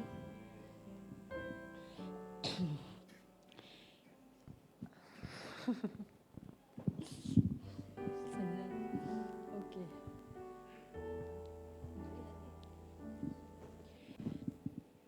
Saya kemarin sharing sama Bugam saya dikasih kesaksian, bagaimana ini kayak menurutku ini B aja begitu. Tapi dia bilang tuh Ibu, menurutmu itu ceritamu biasa, tapi menurutnya jemaat itu ada yang terberkati, ada yang ambil pelajaran. Jadi saya beranikan diri, semakin saya mau tolak WA Pak Endro, WA setiap Pak Endro WA itu bikin saya dumba-dumba begitu. Apa ini WA-nya Pak Endro? Setiap WA-nya Pak Endro itu saya sematkan karena bikin dumba-dumba. Ya, jadi saya bilang Pak Endro, saya siap Pak Endro. Jadi saya mau buka kesaksian ini. Tahun lalu saya hamil anak keempat. Hamil anak keempat itu anak saya yang bungsu sudah 2 tahun. Ceritanya saya mau stop gitu toh karena ibu hamil banyak lah kendalanya. Apalagi saya trauma sama lahiran, kan lahiran bukan main ya Tuhan, sakitnya ya. Saya tidak tahan, bagaimana prosesnya lagi ke depan itu saya tidak sampai sekuat itu. Jadi Tuhan kasih saya kepercayaan lagi, anak keempat itu saya tidak berdamai. Saya masih bergumul sama suami saya. Waktu saya tes, saya rasa saya hamil, saya tes pack, saya tes pack. Saya chat-chatan sama suami, bergumul lagi, kita bertengkar lewat WA lagi. Kenapa hamil? Padahal saya punya suami, saya takut. Saya sama suami, saya tidak mau ini anak, saya tolak. Saya mau gugurkan begitu ya. Saya kata suami saya bilang, jangan Mi, Tuhan masih percaya sama kita, apapun itu kondisinya ke depan, percayakan saja sama Tuhan, semua Tuhan yang atur. Tapi saya egoku, kepala batuku, kepala angin, orang bilang saya kepala angin sekali, saya tetap beli obatnya. Temanku apoteker di salah satu dokter kandungan di Makassar, saya beli obatnya. Suamiku tahu, tapi mau dia apa kalau saya berdebat pasti lebih bahaya lagi. Lebih bahaya lagi, kita tidak pernah bertengkar, tapi bertengkar lewat WA. Jadi saya beli obatnya, pada saat itu saya beli 2 juta itu sudah sepaket. Saya coba, saya di luar kamar, suami saya di kamar kasih tidur anak-anak. Saya coba saya mulai minum. Suamiku takut jadi masuk di kamar. Ini obatnya ada 10 diminum, 10 dimasukkan ke dalam rahim. Saya coba itu, kata temanku, ini obatnya paling kuat Mi, dosisnya ini tinggi Mi. Saya coba, saya sudah yakin ini dari hatiku, ini tidak bakalan keluar. Tapi egoku ikut, saya harus keluarkan. Jadi saya kasih tetap perjalankan itu obat. Saya kasih masuk 5, saya minum. Terus sudah itu ada pendarahan. Saya pendarahan tapi tidak banyak. Tapi saya sudah bilang, mungkin keluar mini pendarahannya. Jadi saya bilang, yang sudah keluar. Sementara saya kasih obat itu di dalam, saya minum. Tuh suami saya di kamar, saya sudah cocok lagi. Suami saya bilang, saya berdoa apapun itu pasti kalau Tuhan kehendaki tidak bakalan keluar. Dan puji Tuhannya tidak keluar, saudara. Saya betul-betul saya berada di titik terendah itu. Saya biasanya setiap hari jemput anak naik motor itu di jalan, saya worship di jalan. Ini saya di jalan bukan worship. Saya betul-betul saya kutuk Tuhan. Tuhan, kenapa kau kasih saya kepercayaan lagi? Saya kan sudah, maksudnya saya cukup. Tuhan titipkan mereka-mereka yang betul-betul Tuhan mereka rindu. Sedangkan jangan jauh-jauh orang. Saudaraku sendiri, kakakku sendiri, dia sudah menantikan 3 tahun. Kau tidak kasih, sedangkan kau masih kasih saya kepercayaan. Saya terima ini atau tidak? Sampai betul-betul saya periksa ke dokter, kata dokternya lagi, wah ini masih ada Bu, tapi harus dengan hati-hati ya Bu. Saya tidak hati-hati, saya minta lagi obat 4 sama temanku. Kata ini temanku, wah ini bahaya, ini dosisnya sudah tambah 4 lagi. Bisa membahayakan kok, tapi tidak. Saya mau, dengan egoku begitu keras, saya beli lagi 4, saya minum lagi, 2 dikonsumsi di dalam, 2 dikonsumsi lewat minum. Saya kasih masuk lagi, tidak ada hasil. Dan bersamaan papa saya meninggal, saya mengerti maksudnya Tuhan mau gantikan papa, Tuhan mau ambil papaku, tapi Tuhan mau kasih lagi yang tambah keluarga baru di kehidupan kami. Dan tidak sampai di situ, Tuhan masih menguji kesabaran kami. Saya masih USG. USG itu, kami USG, saya tidak harap laki-laki, tapi memang iya kan sudah 3 perempuan. Tapi apapun dia bilang, apapun itu Tuhan, saya terima sekarang karena saya sudah berdamai. Saya mengerti maksudnya Tuhan, saya berdamai. Saya USG 3 kali itu perempuan, dan 1 kalinya lagi saya USG laki-laki. Tapi kedua kalinya lagi kata dokternya, ih perempuan ini Bu. Saya USG ternyata yang dia USG pantatnya. Dia tidak lihat, dia USG pantatnya. Tapi tetap itu dokter kuku dengan anak-anak ini perempuan. Tapi sampai saya di dalam, saya berdoa Tuhan apapun ini anaknya keluar, sehatkan karena ini obatnya sudah, saya tidak yakin ini Tuhan. Obatnya ini kan sudah melebihi dosis. Saya terima Tuhan apapun itu Tuhan. Kau titipkan saya anak yang sempurna, tidak, saya serahkan semua ke dalam tangan-Mu. Dan sampai di dalam saya tidak nervous, padahal saya itu nervous sekali. Operasi sesar, jadi pas diangkat puji Tuhan keluarnya laki-laki. Saya di situ gemetar, saya betul-betul bersuarakan Tuhan, terima kasih Tuhan, saya mengerti jalan-Mu, saya mengerti maksud-Mu meskipun saya agak bobal sedikit. Tapi Tuhan ubah saya betul-betul. Begitu banyak pergumulan, saya 8 tahun gereja di sini sama suami.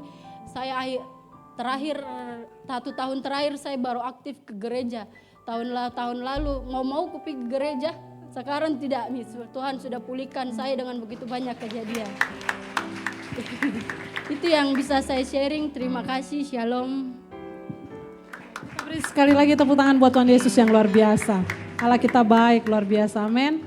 Ya, apa yang Tuhan sudah buat dalam hidup kita pasti itu baik adanya. Mari Bapak Ibu Saudara, saatnya kita akan berikan persembahan taburan kita buat gereja kita. Bapak Ibu mempersembahkan taburan Bapak Ibu, petugas juga bersiap-siap. Kita akan berdoa. Mari kita satu di dalam doa. Bapak yang baik, sungguh kami bersyukur dan terima kasih Tuhan untuk setiap berkat-berkat yang Tuhan sudah curahkan dalam setiap kehidupan kami.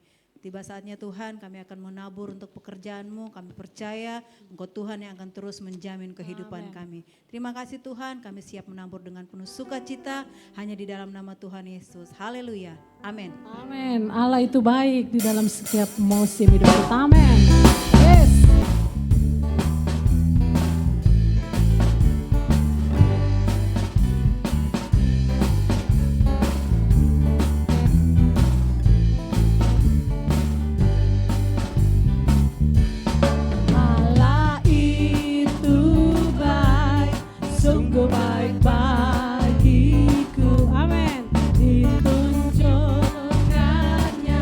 Kasih setianya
kita akan melihat informasi melalui media.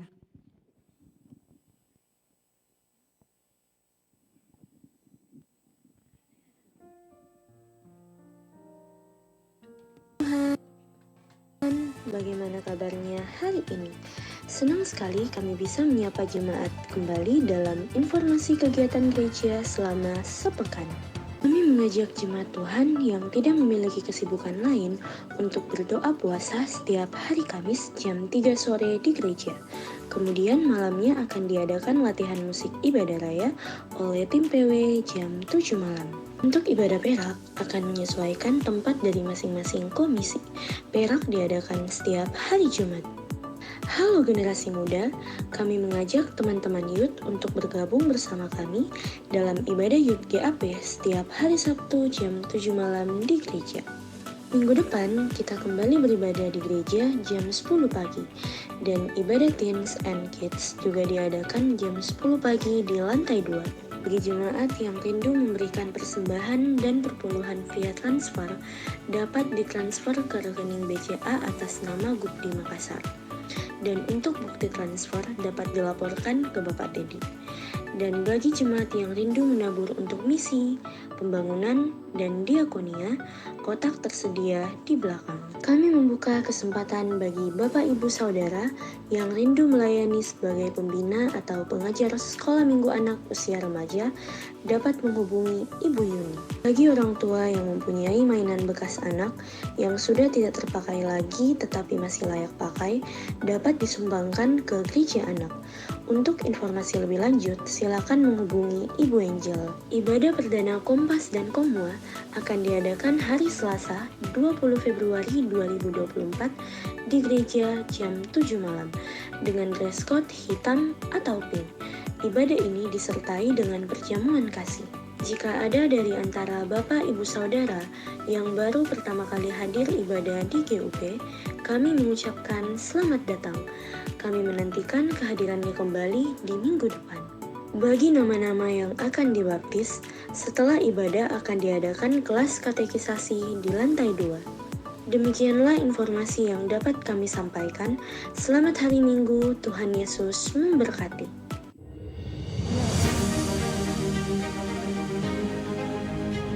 Mari kita sukseskan pemilu 2024 dengan datang ke TPS pada tanggal 14 Februari 2024. Suara kita menentukan masa depan bangsa. Demokrasi memberikan ruang kepada masyarakat untuk bebas berpendapat. Menumbuhkan sikap kritis adalah bagian dari pendidikan politik masyarakat. Demokrasi sejatinya adalah persaingan sekaligus berjalan beriringan sesama anak bangsa. Mari kita berpartisipasi, jangan golput, gunakan hak suara kita dalam pemilu 2024. Karena udah didaftar ya nyoblos lah. Nyoblos dong. Jangan golput. Jangan golput. Jangan golput ya. Jangan golput, gunakan hak pilih Anda. Ya baik Shalom, Bapak Ibu jemaat Saudara, Tuhan. jangan lupa coblos saya. Maksud saya jangan menjadi golput. Baik Bapak Ibu Saudara, untuk oma-oma, opa-opa, maklum oma-oma sudah lupa juga kasih pengumuman. Kita akan latihan kalau bisa ya, Simgas tunggu sebentar untuk kita latihan dan Komisi Lansia juga akan mengadakan ibadah perdana di hari Rabu di tanggal 21 minggu ketiga. Ya, oma-oma, opa-opa. Nanti kita koordinasi lagi selanjutnya. Baik Bapak Ibu Saudara, kita akan mengakhiri ibadah kita pada pagi menjelang siang hari ini. Saya jemput kita berdiri di hadapan Tuhan. Kita akan berdoa bersepakat bagi bangsa, bagi negara kita dalam mengikuti pemilihan akan datang. Amin. Terima kasih Tuhan. Terpujilah Tuhan Yesus, ditinggikan di atas pujian, dari dalam lubuk hatiku ku sujud dan berterima kasih. Pujilah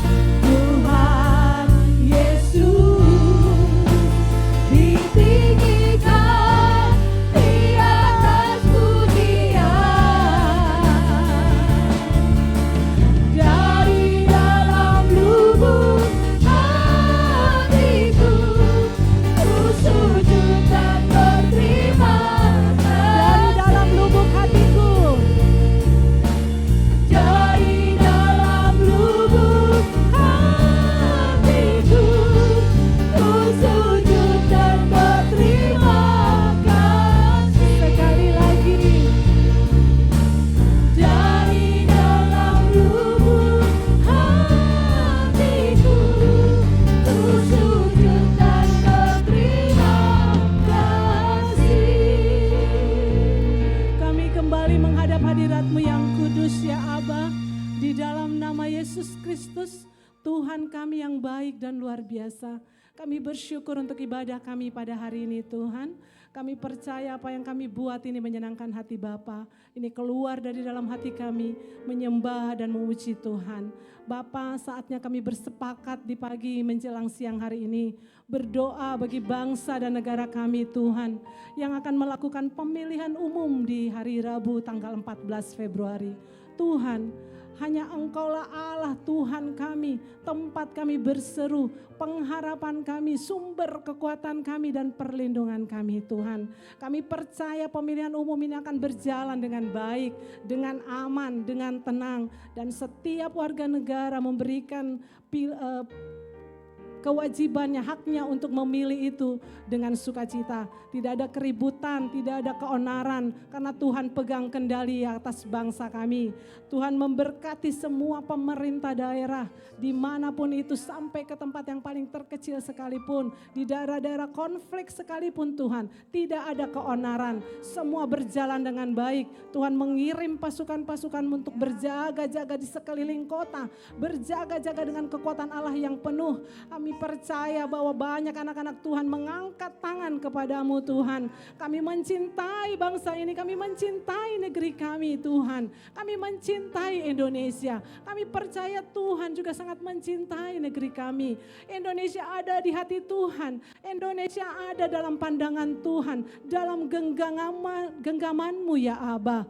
Kami percaya Tuhan, Engkau sudah memilih pemimpin yang luar biasa dalam negara ini, dalam bangsa ini. Dan kami tetap percaya bahwa kasih setia Tuhan yang akan menaungi, menguasai pikiran mereka sehingga mereka terus memberikan pemikiran-pemikiran yang luar biasa. Bahkan Tuhan, untuk pemerintah yang akan datang, yang akan kami pilih, kami tahu, kami satu hati bersepakat bahwa Tuhan sudah memberikan pilihan yang paling tepat bagi bangsa kami. Tuhan, siapapun pemimpin negeri ini nantinya, kami semua bersepakat bersatu hati Tuhan untuk mendukungnya. Sehingga Tuhan, bangsa ini akan menjadi bangsa yang luar biasa Tuhan. Tidak ada ketakutan lagi di hati kami, karena kami tahu Tuhan, Engkau yang berlaku, Engkau yang bertindak atas negeri kami. Engkau yang sudah mengatur semuanya dengan baik Tuhan. Terima kasih Bapa buat semua pemerintahan yang ada, baik sipil maupun militer. Tuhan, Engkau menolong, Engkau memberikan pemikiran-pemikiran yang baik, berikan keteguhan hati, kekuatan dan kesehatan bagi mereka semua, sehingga mereka boleh melaksanakan pekerjaan mereka dengan baik, bahkan memberikan roh yang penuh dengan luar biasa Tuhan, takut akan Tuhan, sehingga mereka menjadi pribadi-pribadi yang mempersembahkan hidup mereka, menaruh kehidupan mereka di bawah tangan Tuhan yang kuat. Terima kasih Tuhan, kami tetap percaya dan kami berdoa bagi setiap pemerintah yang ada.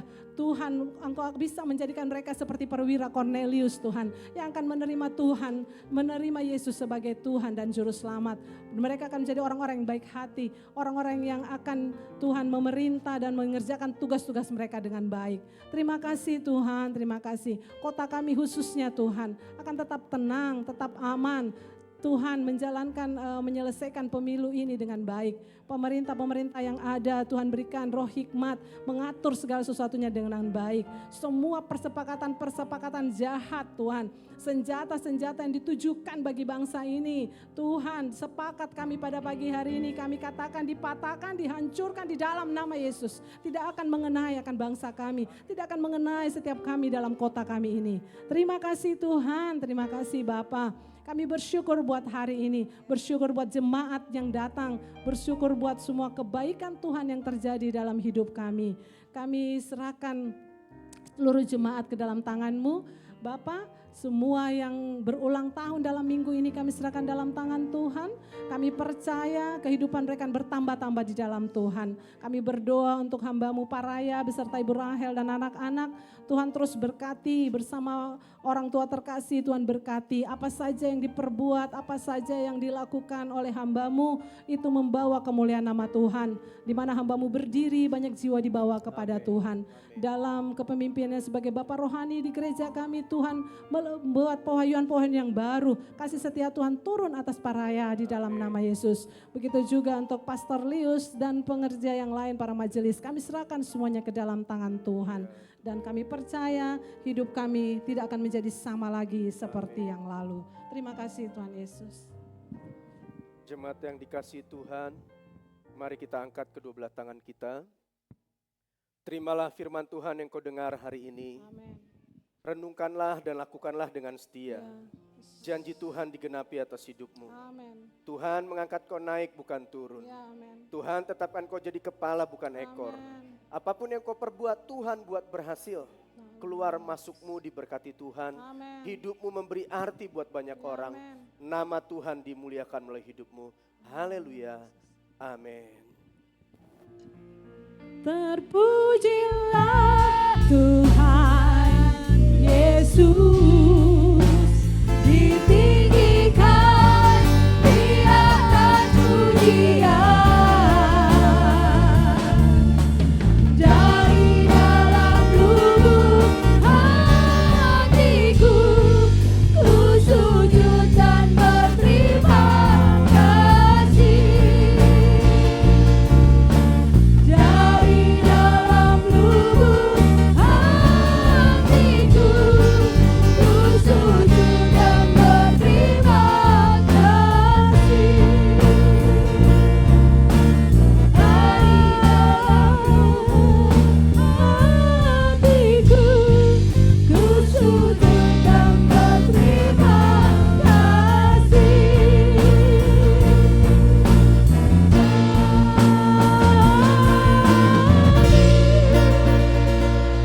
Selamat hari Minggu, Tuhan Yesus memberkati kita semua. Gongsi Pacai, Ang Pau Laila.